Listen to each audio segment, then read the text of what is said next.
everyone. Regarding our joint NYPD-FBI investigation into yesterday's truck terror attack on the west side of Lower Manhattan, today we're going to give you an update on some of the things we've learned overnight. You're going to get an update on the injured from FDNY Commissioner Dan Nigro. Then you'll hear from Mayor de Blasio and Governor Cuomo. And I want to thank for being here Manhattan District Attorney Cy Vance, June Kim, the U.S. Attorney for the Southern District in New York, Commissioner Roger Perino is here from New York State Homeland Security, and then Joe Esposito from OEM, the Commissioner of OEM is here also. Also like to thank the State Police for being here today and for everything they did yesterday. Chief of the Department Carlos Gomez is going to lay out some of the security plans we have in place in light of yesterday's event and ahead of Sunday's New York City Marathon. He'll also give you an update on the traffic situation on the west side. Bill Sweeney, the Assistant Director in charge of the New York office at the FBI, will make a statement. And then John Miller, Deputy Commissioner of Intel and Counterterrorism, will share with you some of the details about the work that we're doing on this case. Because you have to understand that this investigation is still in its infancy.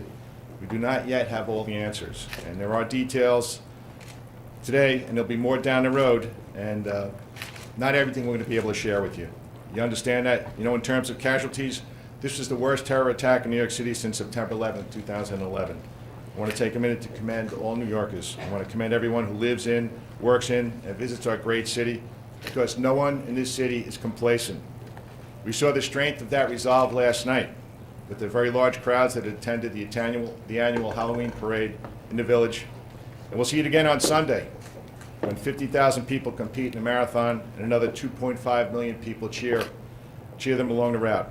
The NYPD, the FBI, and all of our law enforcement and private sector partners remembers our past.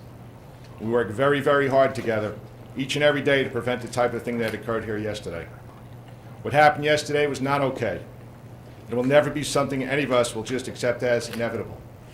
Since 9/11, we, again along with our partners at the local, state, and federal level, have disrupted or prevented 24 plots against New York City. Countless lives have been saved. But none of that matters when 8 innocent lives are taken by a criminal committing a cowardly act, driving a rental truck. We are working hard to get to the bottom of exactly what happened yesterday and why. And we're working tirelessly to prevent anything like this from getting repeated. I tell you as often as I can that true public safety is a shared responsibility. Law enforcement, government agencies are doing what we can. And the men and women who work with us do it better than anyone, anywhere in the world. But we need everyone's help. There are more than 8.5 million people in New York City, plus all the people who commute in every day and all the tourists.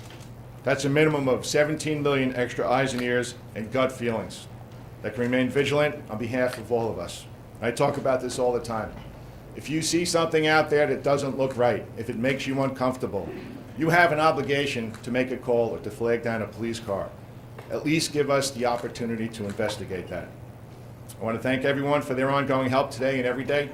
And thank you again for the swift response yesterday by the NYPD officers, the New York State Police, the firefighters, and EMS workers who did a really great job under the circumstances. And right now, let me introduce FDNY Commissioner Dan Nigro. Dan's going to give you an update on the injuries from yesterday. Dan? Thank you. And I'm going to be very non-specific regarding the privacy of the victims. There were 20 victims at yesterday's attack. 6 of them were pronounced dead at the scene. We transported 14 victims to 3 hospitals. 2 of those victims were pronounced. So the total number of deaths were 8. 6 of those were citizens of other countries, 5 from Argentina, 1 from Germany, 2 were Americans. Of the 12 remaining, thankfully, 3 have been released from the hospital. 9 remain in the hospital. 4 of those were critically injured, but are in stable condition. The others are seriously injured. The injuries ranged from a bilateral amputation to serious head, neck, back, and chest trauma, and trauma to arms and legs.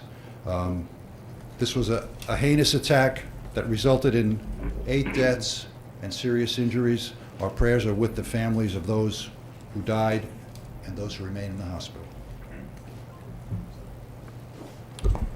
Thank you, Commissioner Nigro, and thank you to all the men and women of the FDNY, all the first responders, all the EMTs who went to the aid of those who were afflicted and did it so well. I want to start by thanking all of my colleagues who are here. Thank you, Governor Cuomo, and all of our state partners who are here, all of our federal partners. Thank you, Congressman Jerry Nadler, for joining us. Everyone's here in common cause. This was an attack on the United States of America, an attack on New York City, an attack on our people, and it was the definition of terrorism, an effort to take away people's hope and spirit and to make them change. And what New Yorkers showed already is we will not change. We will not be cowed. We will not be thrown off by anything.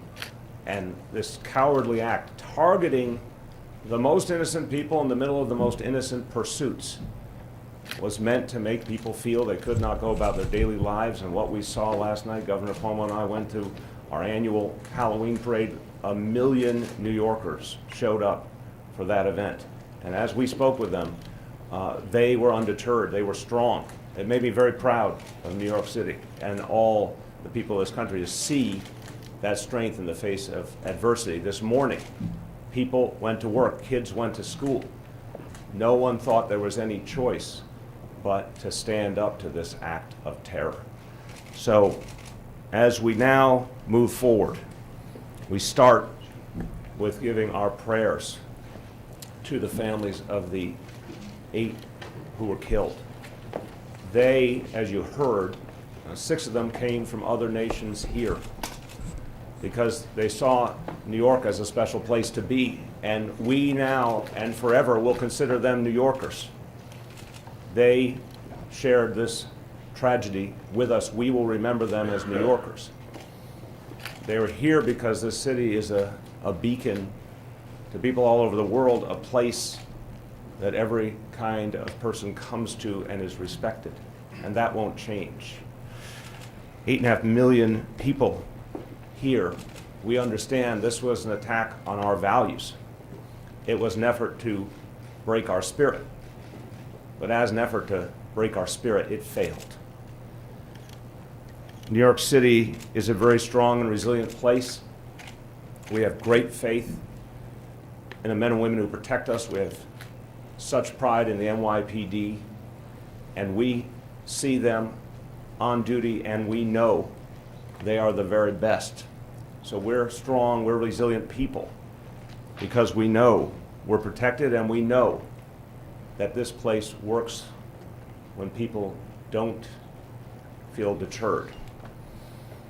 And I'll tell you, this violence was an effort to make us blink, and we won't blink. We won't change. The NYPD yesterday showed us once again how much New Yorkers can rely on them, and I want to commend Officer Ryan Nash. I spoke to him earlier today, a good young man, 5 years on the force. He was very humble about what he did, but what he did was extraordinary and gave people such faith and such appreciation in our police force. Now, this investigation, as you've heard, has just begun.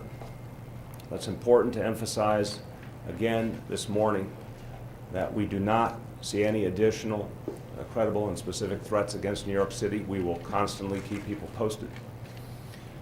But we do ask everyone to be vigilant. Commissioner O'Neill laid out what everyone has to understand. Be a part of the solution. Share what you know with the police. Don't think twice. Give information to our officers. In many of those previous efforts to undermine us, the commissioner referenced those almost 24 previous efforts to attack New York City. A number of them were stopped because good people came forward with information in time. We need everyone to understand they can do that too. As we move forward, we will look forward to the marathon on Sunday. It will go on as scheduled. It will be an extraordinary event, as it always is. It will be well protected, as it always is, and we will take additional measures to ensure that. But my message to all New Yorkers, is do what you do best. Be New Yorkers. Be strong, be proud, be resilient. Show the whole world right now that we will not be moved by terror. Again, you see everyone here, every agency united in common cause. And this is also part of what makes us strong. And with that, I want to thank for his efforts and the state's efforts and welcome Governor Cuomo. Thank you very much. Let me begin by asking us all to remember in our thoughts and prayers the 8 lives that were lost tragically. That is damage that can never be undone, and there are families today feeling pain that is unimaginable. Mayor de Blasio, to the NYPD, the FDNY, the state police, I was on the scene yesterday. The performance was phenomenal. And the coordination and the effort was top shelf. And it gives one reassurance to know that there is this level of professionalism and expertise protecting the people of this city and this state.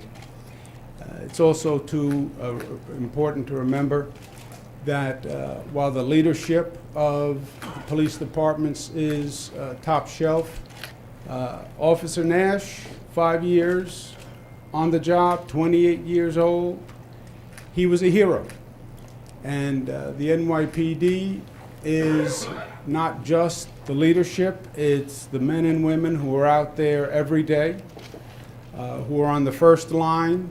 And I think Officer Nash really showed how important they are and how talented and how brave. So we all applaud and congratulate him. I spoke to the Homeland Security Secretary yesterday, who pledges full coordination with all the federal efforts and the FBI. I think it's important that we are all working as one. And in this kind of situation, there is no alternative. This is not a time to have politics. This is not a time to point fingers. This is not a time to find blame. It's a time to come together and work for a common goal. The effort yesterday killed 8 people. But in my opinion, the effort failed because the effort was not to kill 8 people. The effort was to disrupt us, to terrorize us, to scare us, to create mayhem. That's the effort. That's the goal on all of these attacks.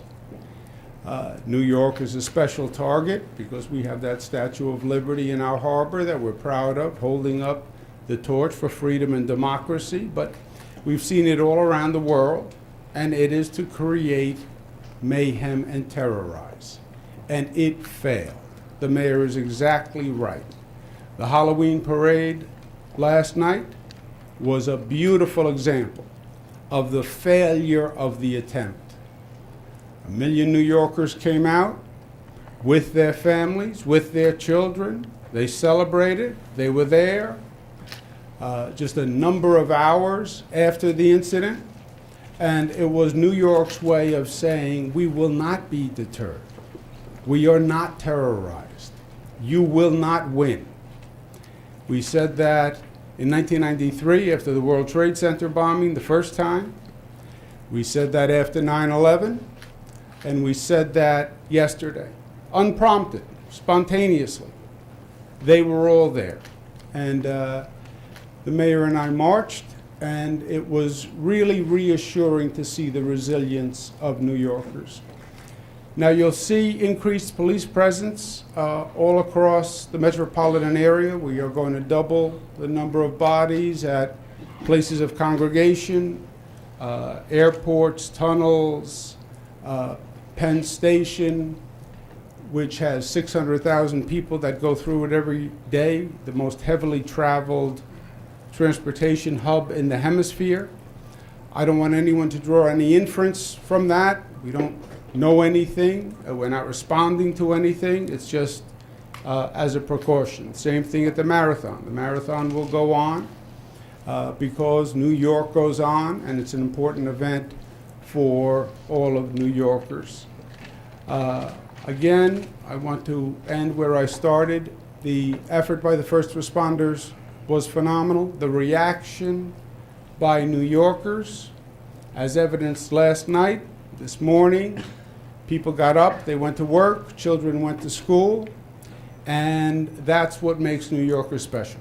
That strength, that resilience, that ability to be undeterred in the face of ugliness and the actions of a depraved coward, because that's what this was. This was the actions of a depraved coward.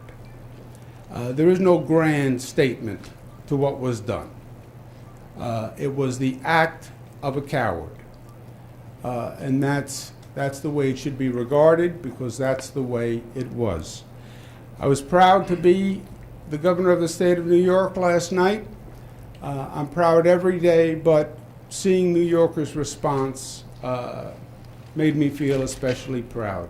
And again, to the team you see assembled up here, the FBI, the NYPD, FDNY, the seamless coordination really is something to behold and a source of strength and comfort, I hope, for all New Yorkers. Thank you. Thanks, Governor. Thanks, Mr. Mayor. Just to reiterate what the governor and the mayor said, now's not the time to live in fear. It's not the time to be fearful. Now's the time for all New Yorkers to be strong, as we always are. Right now, Chief Carlos Gomez, he's our chief of department. He's going to talk about what we're doing to increase security throughout the city. Carlos. All right, good morning, everyone. Immediately following yesterday's attack in Lower Manhattan, the department quickly mobilized and deployed additional resources, additional police officers, and additional heavy weapons teams to key locations throughout the city. Last night's Halloween parade, which attracted over 1 million participants, was also, security at that parade was also enhanced. We added more sand trucks, we added more blocker vehicles to the side streets that led onto 6th Avenue, and we also assigned more heavy weapons teams, not just to the parade, but to the surrounding area. New Yorkers and others who utilize our transit system will see a lot more officers. You'll see a lot more uniforms. You'll see more officers on the trains. They will see more officers on the platforms. They should expect more bag checks at more stations. There will be more canines, explosive detecting canines in our subway system, and heavy weapons teams from our strategic response group, as well as our critical response command, will also be deployed to major hubs and other stations throughout the city. There are some traffic closures that remain in effect, and I'd like to point out. That is the West Side Highway from 14th Street down to the tunnel. It still remains an active crime scene, and we anticipate it will be closed until early this evening. So we've assigned traffic agents to the area, but motorists, please avoid that area. And we're just a few days away from the New York City Marathon, which over 51,000 runners will participate. As the commissioner said, 2.5 million spectators will line the streets in all the boroughs in our city, and we've enhanced the security for this also. It's going to be a very safe event. We've added more sand trucks, more blocker vehicles. I can't give you the exact number. I mean, I do have it. I can't give it to you, but it will be the most ever deployed at this event. We more than doubled our observation teams, our rooftop observation posts, as well as our counter sniper teams from the emergency services unit throughout the boroughs, not just here in Manhattan. And we've also added more heavy weapons teams throughout the city. Officers from our emergency services unit, from our strategic response group, and from our critical response command. They'll be at fixed locations along the route, but they will also have a mobile response capability if they are needed elsewhere. And this increase will supplement the already large, substantial detail of uniform officers that you'll see along the route. But there will also be officers attired in civilian attire and plain clothes that you won't see. They'll be mixing in with the crowds to detect any suspicious activity. Canines, large number of canines will be deployed along the route, as will counterterrorism officers with their resources and equipment. Our aviation helicopters will patrol from above. They'll survey rooftops as well as the route. And certainly, traffic control agents, they'll have the hard task of keeping traffic moving in the affected areas. As the commissioner said, 8.5 million New Yorkers, several million other tourists. That's a lot of eyes and ears in our city. If you see something, say something, tell an officer, call 911, or certainly you could call the New York City Terrorism Hotline, 888-NYC-SAFE. We look for it to be a very safe and enjoyable Sunday. Thank you. All right, thanks, Carlos. And now we're going to hear from Bill Sweeney, the Assistant Director in charge of the New York FBI office. Bill and his people continue to be great partners in New York City. Bill? Thank you, Jimmy. Good morning, everybody. Our thoughts and prayers from the Bureau are with all the victims' families, especially this morning, and for all those that are still recovering. Right now, the New York JTTF, which is comprised of about 50-plus agencies, is following up on related leads as we work to process and analyze intelligence information related to yesterday's attack. Like last year, our partner JTTF in Newark is also fully engaged. Both of those JTTFs, both here in New York and in Newark, are operating 24/7 and will continue to do so for the foreseeable future. We also have joint terrorism task forces around the country that are following up on leads as we generate them and kick those out. The investigation is still in its early stages. I know I say this each time, but it is vitally important that we do not inadvertently disclose information that could adversely impact this investigation. I think the public understands that need for the level of operational security, and for that reason, I may not be able to answer specific questions on how much or what we know. I can say we've been conducting searches throughout the night and into this morning. I expect those searches will continue and additional searches will develop as we generate additional information. I expect evidence collection on the scene to continue till at least early this afternoon, but more likely till early this evening. We are very grateful for the patience and the resiliency of the workers and the people that reside in the Tribeca area. I'm asking the public to call us with any information that you may have. We've set up a hotline. The two numbers are on the chart to your left. The first, nationwide, 1-800-CALL-FBI. Obviously, the NYPD number is up there as well. But we have a second site, which is vitally important. It is a link where the public can upload their videos and their photographs that they may have obtained when they were down at the scene. That link is fbi.gov/NYC Tribeca. That allows the public to upload those videos so we can review them for additional evidence. Thank you for your cooperation. Thanks, Jimmy. All right, thanks, Bill. And now John Miller is going to give us an updated chronology, what happened yesterday, and he's also going to talk a little bit about the investigation. Again, what Bill said, I know you're going to have a lot of questions, but we have to let this investigation get more mature. It's not even 24 hours yet. There's going to be some things we can tell you. There's going to be a lot of things that we can't tell you. So, John? Thanks, Commissioner. Just to reiterate, we are in the early stages of this investigation, so the information I'm going to give you today remains preliminary, meaning some details, timelines, etc., may change as we develop more granular information. This investigation is being carried out jointly by the NYPD FBI Joint Terrorism Task Force and the Intelligence Bureau of the NYPD with the Counterterrorism Bureau, and hundreds of detectives from the NYPD Detective Bureau who responded to the scene and worked through the night developing evidence and following leads. The timeline as we have it now starts at 2:06 p.m., at which point the suspect rents a large vehicle from the Home Depot located in Passaic, New Jersey. According to license plate readers on the George Washington Bridge, he exits the bridge into New York City, southbound on the West Side Highway at 2:43 p.m.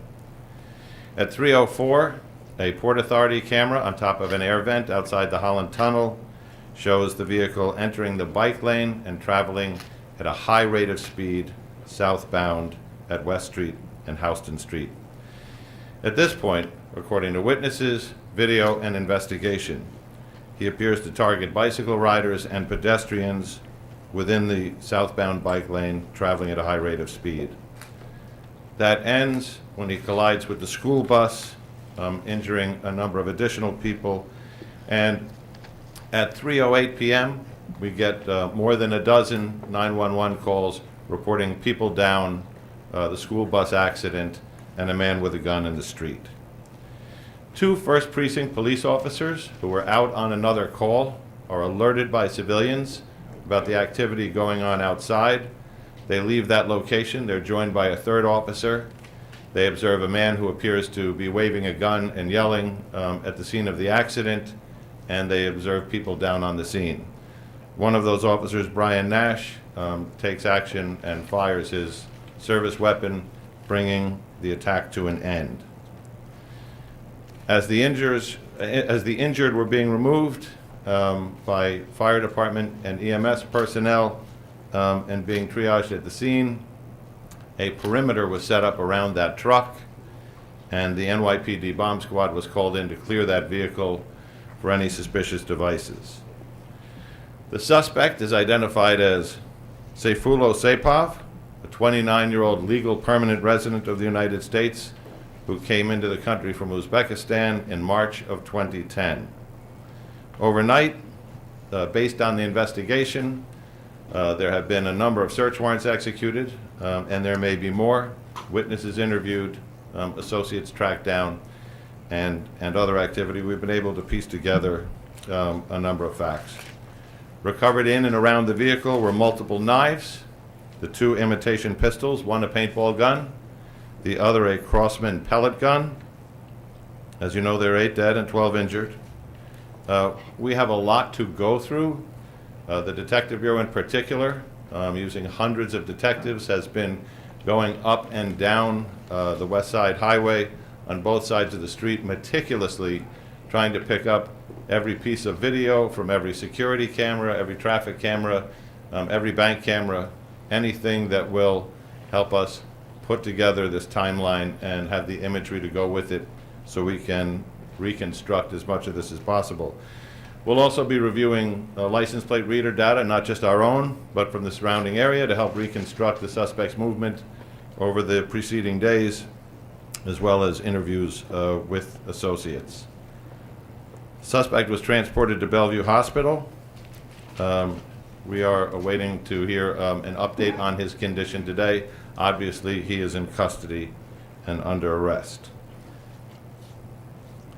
Based on the investigation overnight, it appears that Mr. Sepov had been planning this for a number of weeks. He did this in the name of ISIS, and along with the other items recovered at the scene was some notes that further indicate that. He appears to have followed almost exactly to a T the instructions that ISIS has put out in its social media channels before, with instructions to their followers on how to carry out such an attack. At this point, we'll open it up for questions. Commissioner will field some questions. Sure. Were there any bollards along the stretch that he was driving down, and sort of follow up? Is there any effort to look at other open stretches in the city and add more protection? Yeah, I know the mayor talked about this yesterday, and it's a big city. You know, I know the bike path very well. I don't think there are any bollards there at Houston Street or at Chambers Street. So of course, we're going to take a look at that now. I said yesterday that we learn from every event, not just in this city, but across the world. Yeah. Have you had a chance to talk to the suspect, or what did he say? Bill or John? Suspect was interviewed at the hospital, and we're not going to be able to go into his statements in any specificity. This side?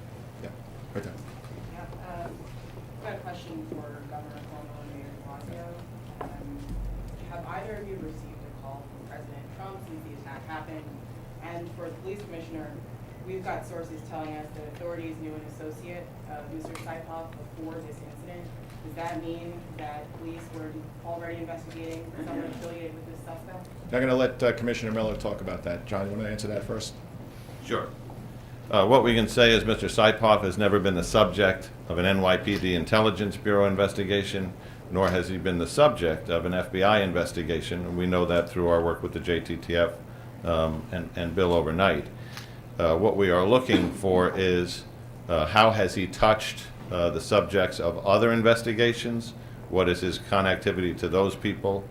And we're kind of building out in concentric circles to try and document that. But it appears he will have some connectivity to individuals who were the subjects of investigation, though he himself was not. I received calls yesterday from the Homeland Security Secretary and from the Homeland Security Advisor in the White House, Mr. Bossert, and both offered any and all help to New York City in this moment, and said they would be 100% available to us in any way going forward. So those calls happened, give or take 7 o'clock yesterday evening. Not from the President directly. I received no call from the President. I also received a call from the Homeland Security Secretary, Acting Secretary Duke, and we spoke about coordination of resources, JTTF, FBI, but basically, did we need any other assistance from the federal government? I actually received a phone call from the acting secretary also, a little bit after 8. Yep, David.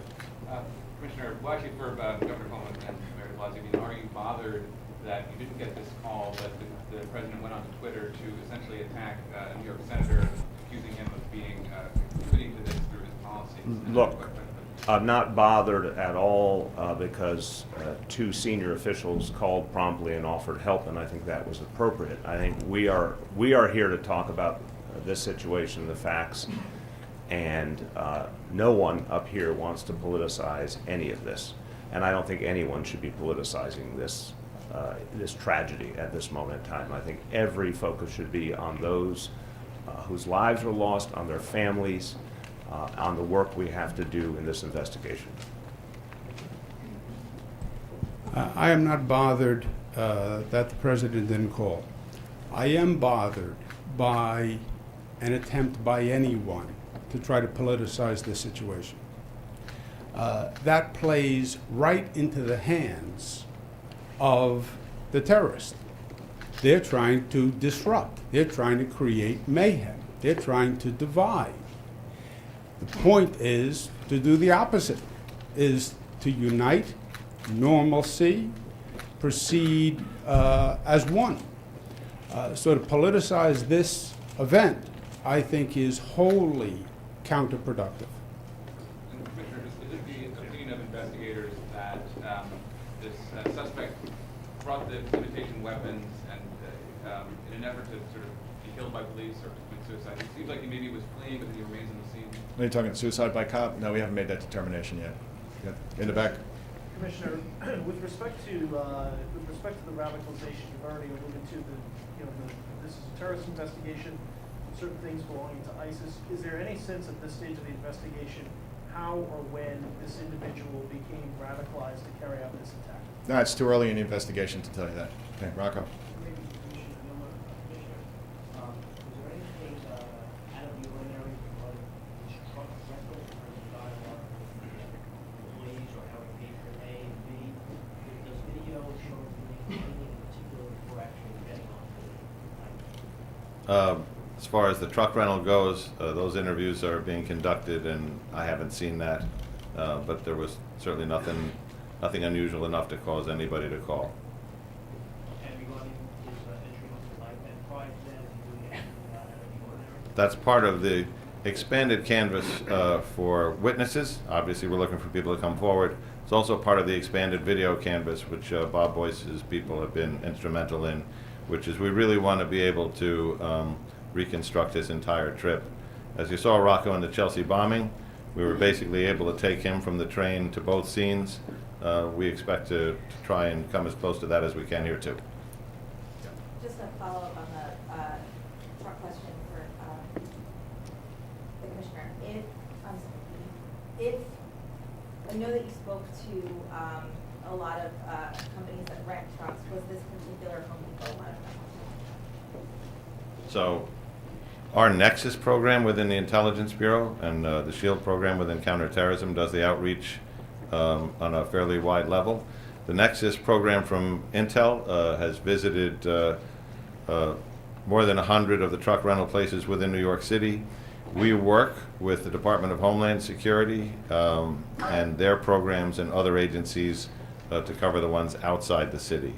And I can't tell you to a level of specificity whether that program got to this location, but I can tell you as early as 2 weeks ago, we were engaged with them and the New York State Police doing the areas around New York City.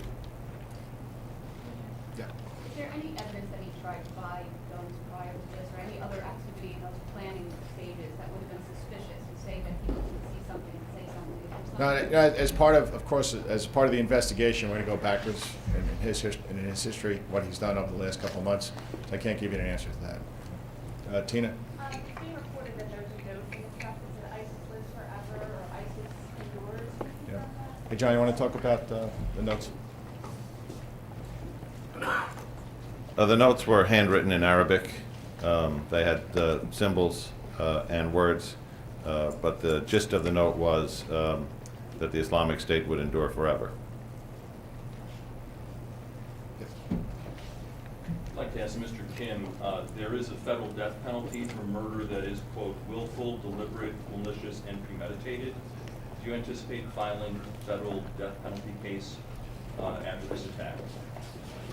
Obviously, at this point, since we haven't yet filed any criminal charges, there's not much I can say about potential charges. I can say that from the moment of the attack, we had federal terrorism prosecutors working with the NYPD, the FBI, and the Joint Terrorism Task Force, and coordinating with District Attorney Cy Vance's office to assist in the investigation, get search warrants, get legal process filed, and to gather the evidence and assist in the investigation for the purpose of ultimately determining whether there are federal terrorism charges to be made. So at this point, I'm not going to speculate as to what charges might ultimately be brought and what the sentences might be.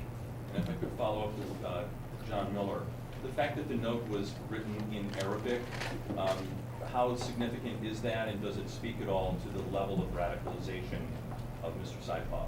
I don't know. Juliet? Yeah, you indicated earlier that he'd been planning this for weeks, so what was he doing in prior weeks? John, you want to talk about that, or Bill? We're going to reconstruct that literally day by day going backwards, but at this point, I'm not going to get into that in any detail. Can you say whether he was online looking at sites, or whether he was in contact with people, or? Everything you said is a part of the investigation now, and we're peeling back through, obviously, there's a process here. What were his communications? Who were they with? What was the content? What's relevant to this? Colleen? You guys spoke to his wife, and can you talk a little bit about his time in the U.S. He was apparently in Florida when he went to New Jersey, sort of doing just in general. So we're about 20 hours in now.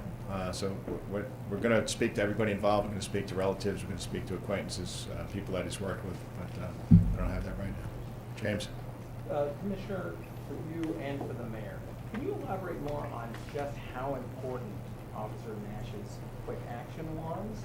And can you detail more about the conversation that you had with him? And can you give us any information as to when or whether or not we'll actually get to hear from him? Yeah, okay. If he'll be produced. All right, so in the typical fashion of an NYPD cop, he thinks what he did was not an act of heroism. He thinks it's something that, why he joined the police department. I had the opportunity to talk to Ryan last night. He was at the hospital, and I don't think we could find a more humble human being.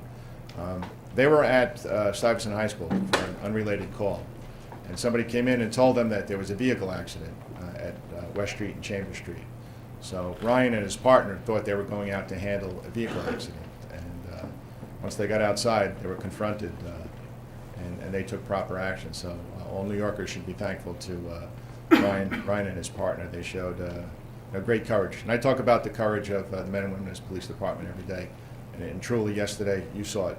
And here's a cop with 5 years on the job, 28 years old. And this is what he did for the city, and this is what he did for the country. So I'm really proud of him. Let me just add real quickly, Ryan is a hero, but he was so humble about his achievement. It was very striking. I think Commissioner's right. He thought this was all in a day's work and what a cop does to protect other people. But he deserves the accolades of the people of this city, as do his partners. To your question, what was the potential there had he not stepped in? As you know, after the fact, we found out more, but in that situation, you don't know if the shooter has multiple weapons, has a bomb on him. You don't know, and God forbid that situation was even more dangerous. How many more lives, literally dozens more lives, could have been in danger? Ryan stopped that threat immediately. We owe him a great debt of gratitude. And Commissioner, any indication when he might be produced the film? Well, I have to talk to him again, see what he wants to do. He's a humble guy, so maybe we'll give you the opportunity, but I'm going to leave that up to him. NJ. Commissioner, in light of the situation yesterday, the security situation in the city going forward, are you considering closing Times Square to vehicular traffic entirely? It's premature to say that. If you go up to Times Square, you see the presence that we have there now. So, in the back row. Commissioner, either Mr. Mayor or Mr. Governor, have you spoken to the consulates of Argentina or Germany about their victims?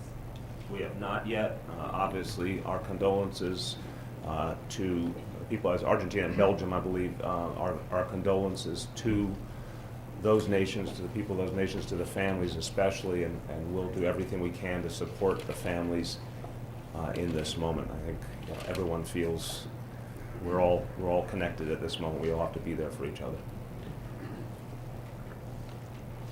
Second row.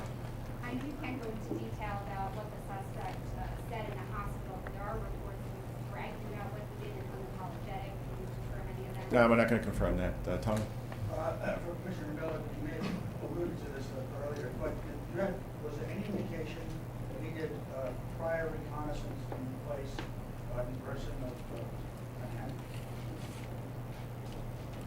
Yes, we're not going to get into the details of the what or where, but he seems to have followed the regimen prescribed. All the way over on the left. Joanna Walters from The Guardian. A question for the Governor and the Mayor. Two quick questions, actually. What do you think of Mr. Trump's remarks about stepping up extreme vetting? What implications does this have for immigration policies here? And secondly, to what extent do you think the gun control laws of New York, and to be honest, I'm not sure about New Jersey, but I mean, this guy had like funny little weapons. They were not assault rifles. You may have had in another part of the country. Or if you could address that point, please. Look, again, I think today is about a focus on this incident and all we have to do to respond to it. But I could say simply, we support vetting of individuals. We support very thorough vetting, not of groups of people just because they belong to a group. I think this is a very crucial distinction. There should be very, very careful vetting of anyone where there's an indication of a concern, but not because of their religion or not because of their country of origin. There's a much bigger conversation we could have about gun safety. The NYPD has always rigorously believed that we need to keep guns out of this city, and that gun safety laws are here to protect us and protect our officers. But there'll be plenty of time to discuss these issues going forward. I want to affirm the governor's point. You know, this should be a unity moment where the focus is on solving the crime and figuring out how we can move forward together, not the pointing of fingers.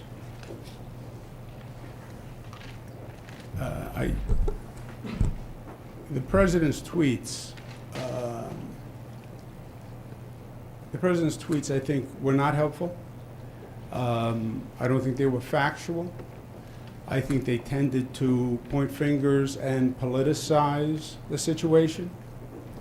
He was referring back to a immigration policy that dealt with a lottery and blaming people who passed that immigration policy. His tweet wasn't even accurate as far as I'm concerned. That was a bipartisan law that was passed that had basically no relevance to the facts of this situation. As I said before, you play into the hands of the terrorist to the extent you disrupt and divide and frighten people in this society. And the tone now should be the exact opposite by all officials on all levels. This is about unification. This is about solidarity. This is about normalization. This is about protection. And the last thing it's about is politics, period. As far as the gun laws, I am increasingly proud that New York State passed some of the smartest gun laws in the country. The SAFE Act, I think it is madness, the number of assault weapons that we have in this country. I think it endangers law enforcement. I think it costs us untold numbers of deaths. And I hope one day we'll have a federal policy that actually brings sanity to the gun policy laws in this country. Take 2 more questions, please. Yeah, another one? Is there any reason that we is attending a particular mosque in the Patterson area, one in particular that might affect you? John? We're going to go back through all of his contacts and habits, but I think this is an important time to say this isn't about Islam. It's not about what mosque he attends. There are hundreds of thousands of law-abiding Muslims in New York City who are adversely affected by things like this. And it's probably a good time to say we have seen in the aftermath of incidents like this, bias incidents, hate crimes, assaults, and Bob Boyce and his hate crimes people will respond to those, investigate those, and anybody behind those will be prosecuted to the fullest extent of the law. As has been said here before, it is a time to come together and to not confuse this terrorist act with any broad brush against in a religion or a particular institution. Last up on here, please. It's been reported that police and the FBI are at the suspect's apartment in Patterson. They have a wife and 2 children. Is the wife in custody? Is she cooperating? The ages of the children? Is any of that? We're doing interviews with family members, friends, associates. We're not going to be able to get into what they're saying or not saying or who's cooperating or otherwise at this point. It's just too early. Thank you all. Thanks.